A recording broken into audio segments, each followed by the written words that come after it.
오늘 본문은 아주 유명한 가인과 아벨의 본문입니다. 가인은 어떻게 보면 가장 친근한 존재인 동생을 죽인 인류 최초의 살인자죠. 이 비극적인 이야기, 이 이야기의 진행은 사실 단순하죠. 가인과 아벨이 둘 다 하나님께 제사를 드렸습니다. 근데 하나님이 아벨의 제사만 받으시니까 가인이 결국은 분노하고 그 동생을 들에서 죽이죠. 그런 가인에게 하나님이 죄를 물으시지만 저버리시지는 않습니다. 오히려 그를 지켜주시기까지 하죠. 그럼 이 비극의 오늘 이야기를 좀 자세히 살펴보도록 하겠습니다. 이 가인이 모든 문제를 경험하게 된 건 이 자신의 제사를 받아주시지 않는 하나님 때문이었죠. 바로 이 제사의 문제였습니다. 3, 4절에서 이렇게 말하죠. 가인은 땅의 소산으로 제물을 삼아 여호와께 드렸고 아벨은 자기도 양의 첫새끼와 그 기름으로 드렸다. 이 표현을 보면 가인도 제대로 제사를 드린 것 같고 아벨도 제대로 한 것 같아요. 근데 여기를 좀 보면 몇 가지 단서, 의문점이 있습니다. 먼저는 7절이에요. 네가 선을 행하면 어찌 낯을 들지 못하겠느냐. 이 부분을 사실은 히브리어가 아닌 헬라어로 번역한 70인경이라는 그 성경책이 있습니다. 여기서는 더 이 대목을 분명하게 헬라어로 번역 이렇게 하죠. 네가 예물을 올바로 바쳤다면 어찌 낯을 들지 못하겠느냐. 결국 하나님이 가인의 제사를 받으시지 않았던 이유는 바로 그가 올바른 예물을 드리지 않았기 때문이다라는 거죠. 도대체 어떤 제사를 드렸기 때문에 이게 올바른 제사가 아니었을까? 우리 그 실마리를 이 가인이란 이름에서 찾을 수가 있는데 가인이란 이름은 히브리어로 얻다라는 뜻이에요. 이 카나라는 동사에서 유래한 건데 이 정확하게는 돈을 주고 구매하다라는 뜻이에요. 실제로 창세기 25장 10절을 보면 이것은 아브라함이 해족 속에게서 산 밭이라. 이 밭을 돈 주고 샀다. 이 동사가 여기 카나고 여기서 나온 가인이라는 단어라는 거죠. 그래서 이 가인이라는 이름 자체가 뭘 내포하고 있냐 하면 이 장사를 통해서 이익을 얻는 자라는 뜻이에요. 농사를 짓고 거기서 얻은 잉여 생산물을 팔고 사고 이러면서 부를 축적하는 사람이다 라는 뜻이 이 가인이라는 이름 가운데 들어있는 것입니다. 다시 말해서 농사를 짓는다라는 것은 정착해서 사는 삶이고 또 물물 거래를 하면서 집단과 부락을 이루고 이 도시 안에서 살아가는 삶, 이 삶을 대변하는 게 이게 가인이었어요. 그러니까 항상 이 계획을 짜고 자신의 수단과 자신의 어떤 이익과 이런 것들 다 계산하면서 살아가는 사람이었다. 그걸 대변하는 게 가인이었다. 그에 비해서 이제 아벨이라는 이름은 헤벨이라는 히브리에서 온 것입니다. 헤벨은 우리가 헛됨, 안개, 연기라는 뜻이에요. 우리가 겨울에 입김을 뱉으면 이게 수증기처럼 눈앞에 보이죠. 그것이 에벨이라는 뜻이에요. 헤벨. 거기서 아벨이라는 단어가 나왔는데 실제로 전도서 1장 2절을 보면 이런 말씀이 있습니다. 전도자가 이르되 헛되고 헛되며 헛되고 헛되니 모든 것이 헛되도다. 이 헛되도다라는 단어 자체가 헤벨이에요. 히브리어로. 그래서 이 아벨이라는 사람은 양을 치는 유목 생활을 한 사람이죠. 그건 무슨 얘기냐 하면 한 곳에 정착할 수가 없어요. 양이 풀을 다 뜯어먹으면 또 다른 목초지를 향해서 가야 됩니다. 계속 떠돌 수밖에 없는 거예요. 풀이 어디에 있을지, 양을 먹일 물이 어디에 있을지 내일 모레를 알 수 없이 그저 하나님의 은혜를 구할 수밖에 없는 떠돌이의 삶. 그게 아벨이라는 거죠. 그러니까 아벨의 삶은 뭘 의미합니까? 내일 일을 알 수 없기에 하나님을 의지해야만 하는 우리 인간의 실존을 가리키는 거예요. 그러니까 가인과 아벨은 아주 대립되는 사람이죠. 아벨은 하나님의 은혜 아니면 살 수가 없는 그러한 인생을 가리키는 모습이라면 가인은 자신이 농사를 짓고 부를 축적하고 계획하고 모든 걸 자신의 통제 아래서 거두면서 살아가는 사람을 가리킨다라는 거예요. 그래서 오늘 3절을 세번역으로 보면 이들의 제사의 차이가 드러납니다. 세월이 지나 후에 3절이 가인은 땅에서 거둔 곡식을 주님께 제물로 바치고 아벨은 양떼 가운데서 맛배의 기름기를 바쳤다. 가인은 자신이 재배하고 기른 곡식을 하나님 앞에 내어놓습니다. 근데 아벨은 자신의 양떼 중에서 초태생, 바로 처음 얻은 양을 갖다 바치는 거예요. 그리고 여기 기름기를 바쳤다라고 이야기할 때 이건 최고의 것이다라는 것을 가리키는 히브리어예요. 그러니까 가장 좋고 좋은 첫 양을 가져다가 바쳤다라는 거예요. 왜 그랬을까?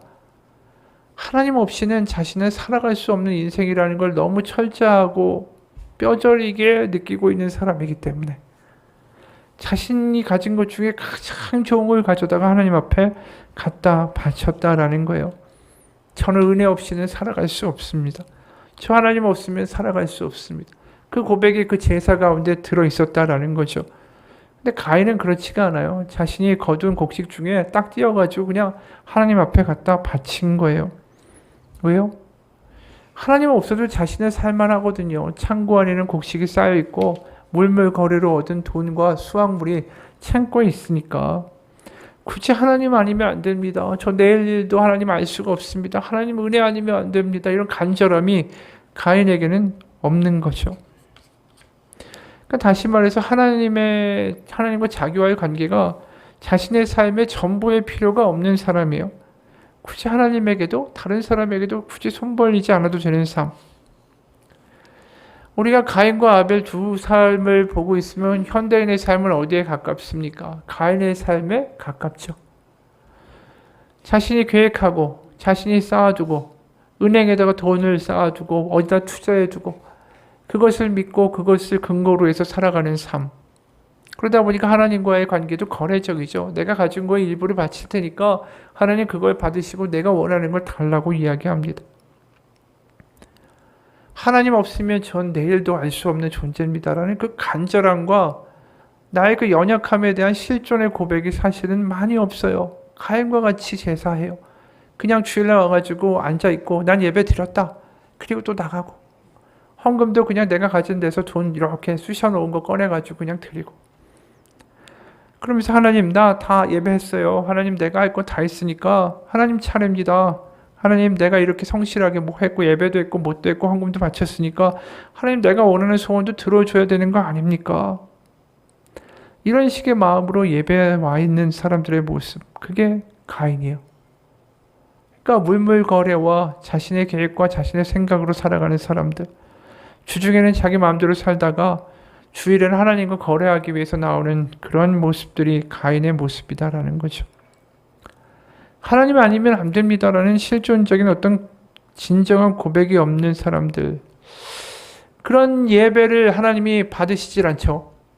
그러니까 어떻게 됩니까? 내가 바쳤는데 나의 거래에 대해서 답이 없다. 응답이 없다. 어떻게 저 아벨의 제사만 받느냐? 그러면서 아벨을 죽여버립니다. 근데 이 가인이라는 사람이 하나님과의 관계만 이럴 것 같으세요? 아니에요. 하나님과의 관계가 거래적이면 다른 사람과의 이 관계도 굉장히 계산적이고 거래적입니다. 아마 가인이 하나님한테만 이러지 않았을 거예요. 주변 사람들에게도 이렇게 대했겠죠. 나한테 이득이 되고 나한테 도움이 되는 사람은 유지하고 그 외의 관계에 있어서는 아는 척도 하지 않고 내가 이용하는 거래적인 인간관계만 있었을 겁니다. 어떤 분의 간증이에요. 저는 꽤 오랫동안 하나님이 선물로 주신 많은 관계를 소중히 여기지 못했습니다. 학교에서도 교회에서도 겉으로는 원만한 관계를, 아니 나름 훌륭한 관계를 맺었지요. 그러나 내면 깊이 자리했던 한 믿음이 있었습니다. 어차피 공동체가 없어지면 안 볼 사이고, 물론 공감하지 못하는 분들도 있겠지만 저는 그런 생각을 계속했습니다. 중학교 때는 고등학교 올라가면 결국 안 볼 아이, 고등학교 때는 대학에 가면 어차피 안 볼 아이고, 군 복무할 때는 나를 괴롭히는 저 선임 어차피 전역하면 안 볼 사람이고, 심지어 사역할 때도 어차피 안 볼 사이니까 관계로 힘들어하지 말고 지금 내가 해야 할 일이나 열심히 하자라고 생각했죠. 겉으로 티는 내지는 않았지만 상처 주거나 힘들게 하는 관계에 그렇게 오랜 시간 회피했습니다. 회복하려고 하지 않았고 열심도 없었고 마주하려고 하지도 않았고 하나님께 기도하지도 않았습니다. 돌아보니까 일상을 나누는 친구는 많았지만 내면의 깊은 관계를 나눌 만한 친구는 없었습니다. 시간이 흘러서 결혼을 했죠. 아내는 관계를 정말 중요하게 생각하는 사람이었습니다. 인간관계 때문에 잠도 못 이루고 누군가의 아픔을 자기 아픔처럼 느끼는 사람이었죠. 언젠가 동료와의 갈등을 겪고 집으로 돌아와 울면서 저한테 이런저런 이야기를 했습니다. 저는 아내의 어깨를 토닥이며 위로의 말을 건네면서도 솔직하게 아내가 이해가 되질 않았습니다. 내면의 깊은 곳에서는 습관적으로 이런 생각이 들었죠. 왜 눈물까지 흘리며 힘들어할까? 왜 관계에 이렇게 마음을 쏟아낼까? 어차피 안 보면 그만인데. 그래서 아내한테 넌지시 말했습니다. 그 사람과 연락하지도 말고 만나지 마. 제 부끄러운 예전 모습이었습니다. 그러니까 상당히 거래적이고 계산적인 인간관계를 취한 거죠. 이게 현대인들의 삶이 아닌가 싶어요. 자신을 힘들게 하고 괴롭게 하는 모든 관계들은 청산해버리고 이득이 되고 괜찮은 관계들은 피상적이나마 그렇게 유지해 가는 거. 그러다 보니까 우리가 핸드폰을 열어서 수많은 연락처가 있지만 그 중에 정말로 깊은 우정의 관계라고 말할 수 있는 사람들이 몇 명이나 될까요? 그러니까 인간관계도 이렇고 하나님과의 관계도 마찬가지예요. 모든 게 가볍고 계산적이고 거래적입니다. 그러다 보니까 가인이 앞으로 어떻게 될까? 14절에 내가 땅에서 피하며 유리하는 자가 될지라 물은 나를 만나는 자마다 나를 죽이겠나이다.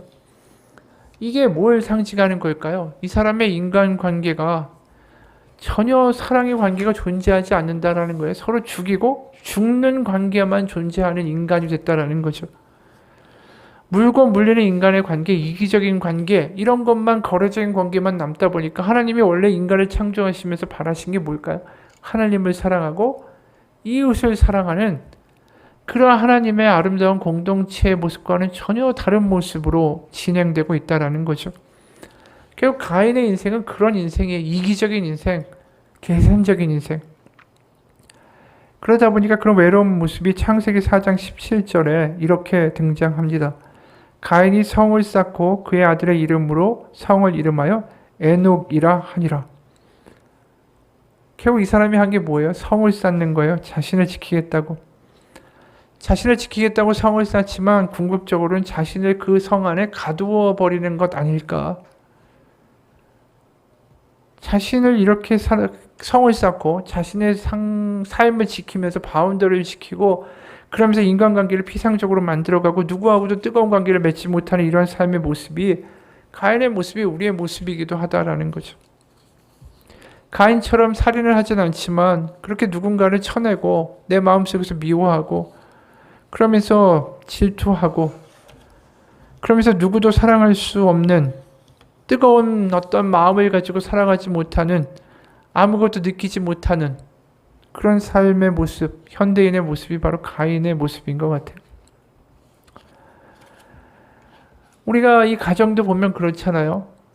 부모님들이 정말 사랑과 그 관계 하나하나에 하나님의 기도로 뭔가를 만들어가는 것을 보여주지 못한 가정들은 그 부모도 굉장히 계산적인 것을 보여주게 되고 야, 너 뭐 그런 친구를 사귀냐? 너한테 이득이 되고 너한테 득이 되는 사람을 사귀어야지. 뭐 이런 이야기만 하다 보니까 애들이 어떻게 돼요? 부모처럼 똑같이 계산적이죠. 그럼 그 아이가 어떻게 되냐면 저 부모도 나에게 도움이 안 되는데 내가 굳이 부모한테 뭘 해야 되겠느냐라는 생각을 하게 되는 거죠. 그러니까 부모가 아프고 죽으면 형제들끼리 재산 싸움 나오고 피 터지게 싸우는 일들이 한두 번이 아니에요. 인생에서 결국 뭘 거두고 산 것입니까? 가인의 인생이 이렇다라는 거예요. 지금 가인이 아벨을 죽이는 꼴이나 결국은 우리가 우리 형제나 부모와 사이에서 나의 이득과 내가 원하는 걸 주지 않고 내가 얻지 못하면 그걸 시기하고 서로 싸우고 다투는 모습들이 결국 오늘 우리의 삶에도 나타난다라는 것입니다. 부부 사이에도 이런 일들이 벌어지죠. 누군가의 글이에요. 모든 부부는 서로 사랑해서 결혼한다. 사랑을 영원히 유지하고 싶지만 유통기간이 짧다. 눈앞에서 사라져버린 사랑을 찾아 나선 부부는 머지않아 길을 잃는다. 이게 아닌데 이렇게 살고 싶지 않았는데 후회 한숨을 내쉬면서 시간에 몸을 맡기고 무기력하게 무덤덤하게 살아간다. 자녀 양육이라는 공동 과업을 위해 배우자와의 협력 관계를 유지할 뿐이다. 일상이 지치고 사느라 지치고 싸우다 지친다. 서로에게도 기대할 게 없다라고 결론 내리고 상대방을 포기한다. 보이지 않는 유리벽이 두 사람을 갈라놓는다. 벽은 점점 두꺼워져서 서로의 목소리마저 들리지 않는다. 한 공간에 머물 뿐 함께 사는 건 아니다. 부부는 사랑받기 위해 결혼한 게 아니다. 서로 사랑하기 위해서 결혼했다. 그런데도 배우자에게 원하는 것만 받으려고 하는 이기적인 관계가 결국 부부를 파괴하기 시작한다. 왜냐하면 배우자는 내가 원하는 것을 언제나 주지는 않기 때문이다. 내가 받지 못하니 나도 주지 않겠다. 라는 신념으로 살아가는 부부는 갈등이 해결되지 않는다. 팽팽한 줄을 누군가는 끊어야 한다. 그러니까 이게 가인과 같은 삶이 사실 우리의 삶 가운데 너무 많다라는 거죠. 거래적이고 계산적이고 이기적인 관계들. 네가 양보해야지 나도 한번 양보하고, 이런 식의 계산적인 관계에 무슨 사랑이 있고 무슨 뜨거운 관계가 있고 눈물이 있고 열정이 있겠어요. 아까 그 계산적인 관계로 살아갔던 그분, 아내한테도 아니 무슨 뭐 안 보면 되지 뭘 그거 가지고 그렇게 힘들어해, 그렇게 말했던 그 사람이 이런 이야기를 해요. 배우자는 싸움의 대상이 아니다. 그를 관찰해보자. 그가 비난하는 말을 하고 무리한 요구를 하고 불안정한 감정 상태를 보이는 것은 싸우자는 게 아니다. 그에게 결여된 부분이 노출되는 것이다. 그의 상처를 볼 수 있어야 한다. 결혼하고 수년이 지나도록 배우자와 같은 문제로 싸우고 있다면 그를 탓해서는 안 된다. 그를 책임지고 사랑하고 돌봐야 한다. 부부의 행복은 말처럼 쉽지 않다. 아무리 부부관계에 대해서 듣고 배워도 배우자를 보면 실망하는 게 인간이니까. 그 마음을 나도 조금 알 것 같다. 내 상처 때문에 아내의 마음을 아프게 했으니까. 그럴 때마다 이런 생각한다. 아내가 알아주지 않나요? 아내도 알고 있어요. 표현하지 못할 뿐이에요. 아내도 남편 생각에 눈물을 흘립니다. 남편이 당신의 마음을 아프게 합니까? 그도 마음이 아플 거예요. 그도 원해서 그런 게 아니에요. 그 사람에게 기회를 주세요. 어떤 영화보다 더 극적이고 더 아름다운 장면, 부부의 회복의 모습들을 나는 봐왔다. 진심이 전해지지 않아 고통받을 뿐 모든 부부는 서로 사랑한다. 그러니까 자신이 아내와의 어떤 관계에서 이런 것들을 겪어가면서 모든 관계가 사실은 오해가 많다라는 거죠. 계산적으로 내 스스로 이기적으로 판단해버리고 잘라내는 관계들이 너무 많다라는 거예요. 그러다 보니까 우리가 현대를 살아가면서 정말 사랑의 관계라고 말할 수 있는 관계들이 얼마나 있겠어요. 아내도 내 마음을 몰라준다. 남편도 내 마음을 몰라준다. 섭섭하고 힘들어할 때가 얼마나 많습니까? 뭔가 그런 돌파구가 어디에서 얻어질 수 있을까요? 하나님과의 관계에서부터 시작되는 거예요.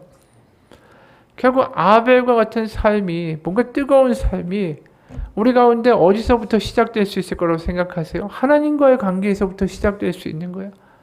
내가 하나님 아니면 살아갈 수 없는 존재입니다. 하나님의 은혜 아니면 안 됩니다. 그 고백을 가지고 기도하고 예배하다 보면 거기에 우리를 만지시는 하나님의 은혜와 사랑이 우리를 채우기 시작하고, 그럼 우리 그때부터 이웃에게 거래적이고 계산적인 관계가 아니라 뭔가 사랑을 주고 참아주고 들어주고 인내해주고 버텨줄 수 있는 마음들이 우리 가운데 생겨나기 시작한다라는 거죠. 여러분, 가인의 인생은 결국은 계산적이고 이기적이고 망할 수밖에 없어요. 우리의 부부가, 우리의 가정이 이런 식으로 가고 있다면 이유는 하나예요. 내가 가인과 같기 때문이죠. 그럼 내가 어떻게 해야 됩니까? 내가 아벨과 같은 하나님 아니면 안 됩니다라는 뭔가 사랑에, 하나님과 사랑 가운데 있는 뜨거운 관계가 회복되고 믿음이 회복되기 시작할 때에 그 관계를 한번 맛본 사람들은 우리의 가정 가운데 그런 관계를 창조할 수 있습니다. 하나님의 은혜가 뜨겁게 느껴지면 그 남편과 아내와 아이들을 위해서 기도할 수 있고, 기도하다 보면 뜨거워지다 보면 긍휼이 생기고, 그러다 보면 우리의 가정이 변화되기 시작하는 거죠. 여러분, 남 탓이 아니에요. 아내 탓도 아니고 남편 탓도 아니에요. 내가 가인 같아서 그래요. 그런 사람들은 하나님의 예배에서도 마찬가지 아니에요. 내가 지금 가인처럼 예배하고 있는 거 아닌가? 그저 하나님 앞에 와서 내가 헌금 바치면서 내 남편이 변하게 해주세요. 내 아내가 변하게 해주세요. 내 아이가 변하게 해주세요. 그리고 아이나 남편이나 아내가 변하지 않으면 또 삐져가지고 예배 드리면서도 그냥 예배 드렸어 이러고 나가고 아무런 뜨거움이 없는 그러한 예배자로 살아가고 있다면 변화의 가능성이 없는 거예요. 내가 아벨처럼 예배할 수 있어야 되는 거죠. 여러분, 하나님과의 관계에서 우리의 뜨거움이 회복되고 그것이 가정으로 가고 가정에서의 어떤 위로와 뜨거움과 눈물의 솔직한 관계들이 우리 가정 가운데 만들어지기 시작하면 우린 거기서 힘을 내서 다른 세상 싸움을 하나갈 수 있는 그 시작이 될 수 있다는 거죠. 그리고 또 아까 왜 우는지 왜 속상하는지 그 아내가 이해가 가지 않던 남편이 이런 얘기도 해요. 당신에게 이 고백을 하는 이유는 저와 같이 하나님이 주신 선물인 관계를 소중히 여기지 못하고 계산적으로 사는 분들이 너무나 많을 거라는 말 때문에 제가 이야기를 했습니다. 감사하게도 하나님은 저를 그대로 두지 않으셨죠. 요한일서 4장 19절 우리가 사랑하면 그가 먼저 우리를 사랑하셨습니다. 이 말씀을 통해 주님은 이렇게 말씀하셨습니다.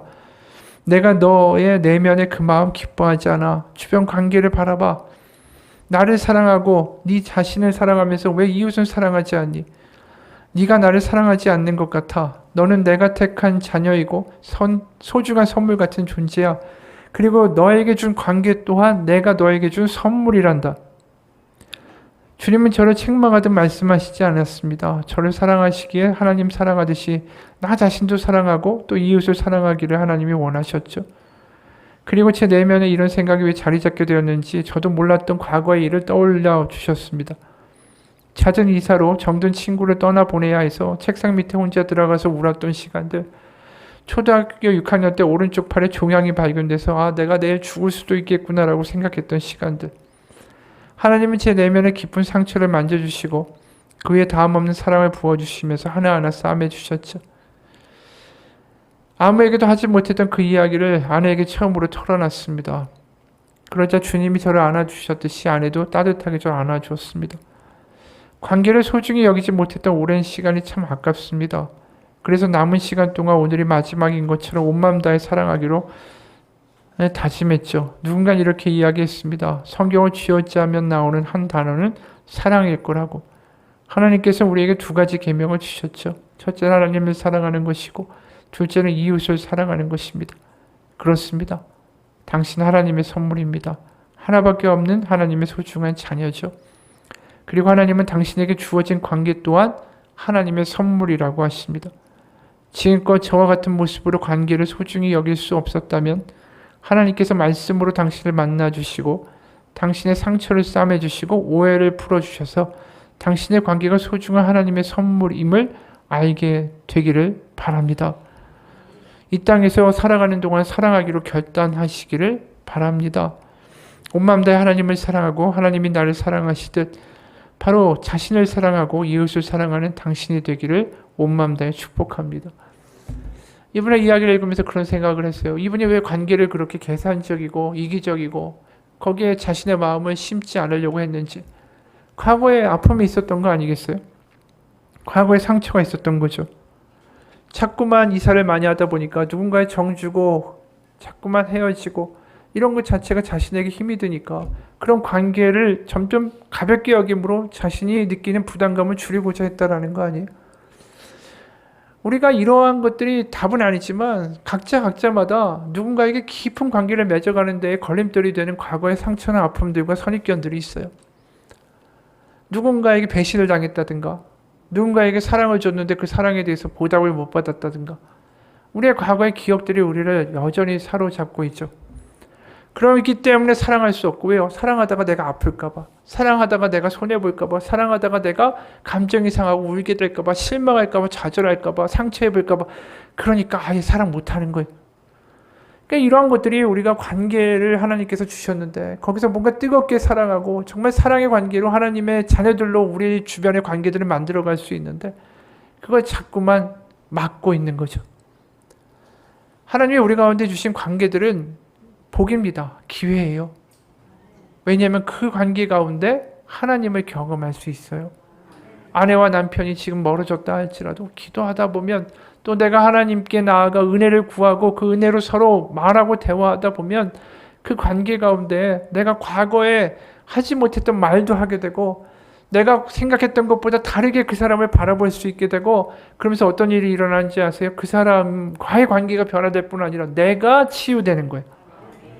왜요? 내가 이렇게 살지 않아도 되고 내가 이렇게 용서해도 되고 내가 손해봐도 되고 내가 이렇게 때로는 바보처럼 보여도 그게 망가지는 게 아니라 그 가운데 하나님의 새로운 역사들이 일어날 수 있구나 알게 되는 거죠.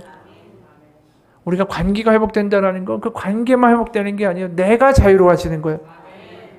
우리가 주변의 관계들을 가볍게 바라보며 그냥 내 생각대로 다 잘라내는 게 아니라 그것들을 위해 기도해 보십시오. 그건 내가 자유롭게 되는 길이에요. 내가 변화되는 길이에요. 왜 이웃을 사랑하라고 하십니까? 너를 자유케 하기 위해서 사랑하라고 한다라고 말씀하시는 거예요. 여러분, 우리가 누군가의 관계를 위해서 기도해 볼 때가 있었습니까?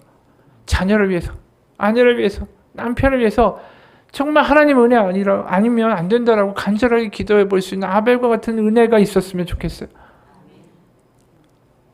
내가 이렇게 사랑을 퍼줬는데 쟤는 맨날 저래 말도 안 듣고 퉁명거리고 이제 몰라 나도 이게 아니라 하나님 앞에 기도해 보십시오. 그러다 보면 내가 그 상대방한테 하는 말이 달라지고요. 표정이 달라지고 그걸 상대방도 알 거예요. 저 사람이 나에게 싫어서 하는 이야기인지 아니면 사랑을 가지고 하는 이야기인지. 여러분 관계를 만들어가고 거기서 열매를 만들어가는 사람이 되시기를 축복합니다. 성령의 열매도 마찬가지잖아요. 온유하고 자비하고 충성과 자비, 양선 이런 모든 것들이 결국은 어디서 나오는 겁니까? 관계 가운데 만들어지는 거잖아요. 누군가의 관계에 있어서 자비, 또 양선, 충직한 거, 사랑 이 모든 것들이 다 관계에서 맺어지는 열매들이라는 거예요. 성령의 열매는 그런 겁니다.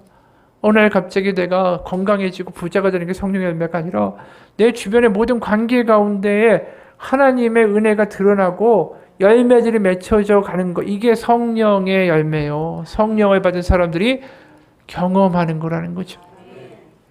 여러분 나 때문에 주변 사람들이 좀 웃을 수 있었으면 좋겠어요. 나 때문에 주변 사람들이 희망을 가졌으면 좋겠어요. 나 때문에 주변의 사람들이 좀 격려받았으면 좋겠어요. 지금 먹고 살기 힘든 이 상황 가운데 나 때문에 하나님께 기도하며 다시 한번 믿음을 회복할 수 있는 그런 관계들을 만들어가는 우리가 되면 좋겠습니다. 그게 교회가 존재하는 이유가 아니겠습니까? 가인처럼 내가 원하는 거 얻기 위해서 예배하고 그 다음에 탁탁 털고 저 현관문에 열심히 달려나가는 가인과 같은 예배자가 아니라 하나님 아니면 전 내일도 알 수 없는 하나님의 은혜 없이면 안 되는 존재들입니다라는 고백 가운데 우리는 변화되고 그 기도 가지고 그 간절함 가지고 우리의 관계들을 위하여 기도해 나갈 때 하나님은 우리를 통하여 놀라운 일들을 이루어 가실 거라고 믿습니다. 그러다 보면 우리의 물질적인 문제도 때론 고민하는 문제도 자연스럽게 해결될 거예요. 왜요? 우리의 관계, 하나님이 주신 그 관계들을 위하여 기도하며 내가 거기서 열매 맺으면서 갈 때 그 관계들을 통해 하나님은 또 우리가 가지고 있는 물질적인 그리고 여러 가지 정신적인 문제들도 해결될 계기들을 만들어주세요. 믿는 사람들을 통해서. 여러분 우리는 그런 아벨과 같은 그러한 하나님의 은혜에 배고픈 사람으로 예배하고 살아가기를 원합니다. 그래서 오늘 7절에 이런 말씀이 있어요. 선을 행하지 아니하면 죄가 문에 엎드려 있느니라. 죄가 너를 원하나 너는 죄를 다스릴지니라. 여기 보면 문이라는 단어는 히브리어로 페타흐라는 단어예요. 그리고 통로란 뜻이에요. 그리고 엎드려 있다라는 것은 로베츠라는 히브리어로 먹잇감을 공격하기 위해서 맹수가 매복하고 있는 모양을 가리킵니다. 그래서 지금 죄가 문에 엎드려 있다라는 것은 맹수, 죄 같은 맹수가 너를 덮치려고 그 네가 잘 가는 길에 매복하고 있다라는 뜻이에요. 거기에 먹히지 않도록 그 맹수를 다스리라. 너는 죄를 다스리라는 거죠. 결국 가인이 실패한 거 아닙니까? 그게 그 부모도 마찬가지였죠. 그 부모도 뱀이 와가지고 아주 간교하게 꼬드길 때에 원래 하나님이 뭐라고 하셨어요? 생육하고 번성하고 모든 것을 다스리라고 아담에게 말씀하셨는데 그 뱀을 다스리기는커녕 오히려 뱀의 먹잇감이 된 거죠. 그것처럼 부모가 그런 거와 똑같이 가인 자식도 마찬가지예요. 그리고 이런 얘기를 하죠. 그가 이르되 아우를 죽인 다음에 내가 알지 못합니다. 내가 내 아우를 지키는 자입니까? 이런 식으로 이야기하죠. 그때 아담도 선악과를 먹은 다음에 뭐라고 이야기했어요? 아담이 이르되 하나님이 주셔서 나와 함께 있게 하신 여자 그가 그 나무 열매를 내가 주므로 내가 먹었습니다. 내 모든 이 잘못의 원흉은 나에게 있지 아니하고 저 여자에게 있습니다. 가인도 똑같죠. 내가 알지 못합니다. 내가 아내, 아우를 지키는 자입니까? 이 모든 이야기의 공통점은 뭐죠? 관계가 파괴되고 있는 거예요. 아담도 모든 문제의 원흉은 아내에게 있다. 가인은 또 뭐라고 얘기하죠? 내가 아우를 지키는 자입니까? 내가 그런 관계에 얽매여 있어야 됩니까? 그러니까 지금 죄의 결과로 나타나는 게 뭐라고요? 관계가 다 무너지는 거예요, 지금. 그러면서 서로 자신의 이익을 위해서 살아가는 거고, 그러다가 살인도 일어나는 거고, 질투도 일어나는 거고, 거짓말도 일어나는 거고. 결국 창세기의 모습의 모든 비극의 시작은 그 관계가 무너지는 데서 나타나는 겁니다. 여러분, 그렇기 때문에 오늘 우리가 우리의 삶에서 관계를 회복하기 위하여 기도할 수 있는 사람이 될 때 그건 선악과에 일어난 비극을 되돌릴 수 있는 바로 유일한 길이다라는 것을 기억했으면 좋겠습니다. 그래서 거래가 아니라 정말 사랑의 관계들을 만들어가며 하나님이 원하시는 믿음의 사람들로 살아갈 수 있는 사람, 그래서 사랑할 수 있는 용기가 있는 사람, 사랑할 수 있는 마음이 있는 사람, 사랑할 수 있는 넉넉함이 있는 사람이 될 수 있기를 축원합니다. 그래서 하나님 앞에 간절히 나아가 배고픈 마음으로 나아가면 하나님이 채워주실 거예요. 용서할 수 있는 마음, 사랑할 수 있는 마음, 기도할 수 있는 마음, 다르게 볼 수 있는 마음, 순간순간 이 아벨처럼 하나님의 은혜에 간절히 매달릴 수 있는 사람이 될 때 하나님은 그의 기도를 받으시고 그의 제사를 받으시고 응답하시고 그를 통하여 수많은 사람들이 하나님께로 돌아오는 역사들을 만들어 가실 거라고 믿습니다. 같이 기도하겠습니다. 하나님, 우리는 가인과 아벨의 이야기를 보면서 제사를 잘 드리고 예배를 잘 드리는 사람, 마음의 중심에 예배를 잘 드리면 하나님 복을 주신다라고 생각했습니다. 그게 아니라 하나님은 우리를 통하여 하나님께 배고픈 자들을 통하여 그들을 채워주심으로 주변 가운데 하나님의 생명의 관계들을 만들어가기 원하신다라는 것을 깨닫게 됩니다. 하나님, 우리에게 주신 모든 관계들이 하나님이 주신 선물이고 기회입니다.